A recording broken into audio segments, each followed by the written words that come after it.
मवियाचे लोक आरोपीला फासावर लटकवायचं सांगत होते, तो आरोपी पोलिसांच्या जीवावर उठला होता आणि त्याच्याविषयी मवियाच्या लोकांना सहानुभूती निर्माण झाली। पोलिसांच्या जीवावर उठला तर मग आधी बातमी कशी आली की त्याने स्वतःचा अंत करून घेतला? आफ्टर थॉट आहे की पोलिसांनीच त्याला गोळ्या घातल्या।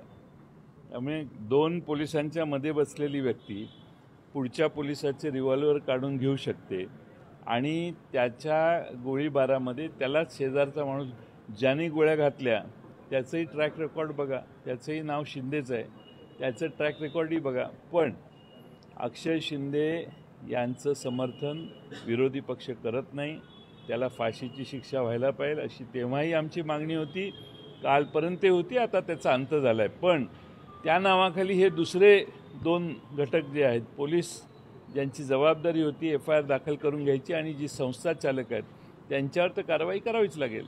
आता आपल्या स्वप्नातील प्लॉट्स घेणे झाले सोपे। रायकरमाळा धायरी येथे हिरा पार्क येथे 1, 2 आणि 3 गुंठ्यांचे बंगलो प्लॉट्स, सर्व सोयी सुविधायुक्त, रोख खरेदीवर आकर्षक सूट। अधिक माहितीसाठी संपर्क करा